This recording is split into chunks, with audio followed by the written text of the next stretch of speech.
দেখুন, এটা 6 নম্বর নয়, 6 নম্বর আর 3 নম্বর, মানে ডান দিকে আমার 6 নম্বর, এটা 7। বাঁ দিকে আমার 3 নম্বর, এটা 3, আর এটা 7। কোনাতে আছে 7 নম্বর।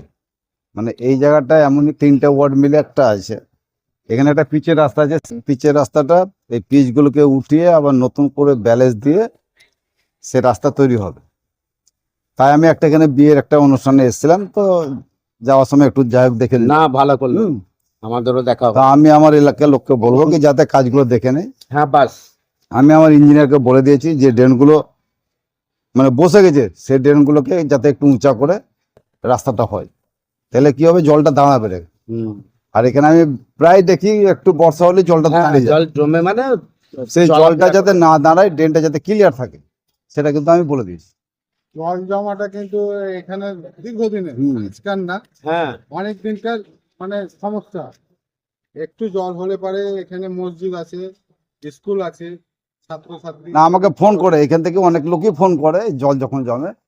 তা আমি ইঞ্জিনিয়ারকে বলেছি ওটা দেখে নিবে, একটু দেখে নিলে কি হবে, এই জলটাও দাঁড়াবে না, মানুষ একটু যাই হোক মানে চলাফেরাটা খুব আরামে করতে পারবে।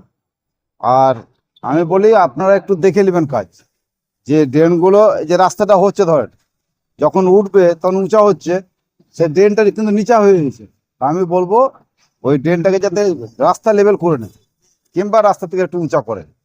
এটা কিন্তু আমি বলে গেছি, আমার ইঞ্জিনিয়ারকেও বলেছি, যারা কন্ট্রাক্টর আছে তারাকেও বলেছি।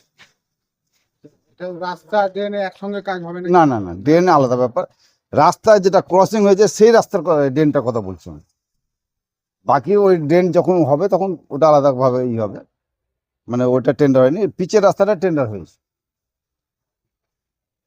আর আমি ইঞ্জিনিয়ারকে আরেকটা কথা বলেছি, যে কাজগুলো যে শিডিউল আছে, সেই শিডিউলটা যাতে কোনো ইলেকট্রিক পোল হোক, কোনো দোকানে হোক, যাতে কাগজটা সাইটিয়ে দেয়, মানুষ যাতে না বলতে পারে কি আমি মানে শিডিউল দেখতে পেলাম। শিডিউল অনুযায়ী যেমন কাজ। শিডিউল অনুযায়ী যাতে কাজ হয়।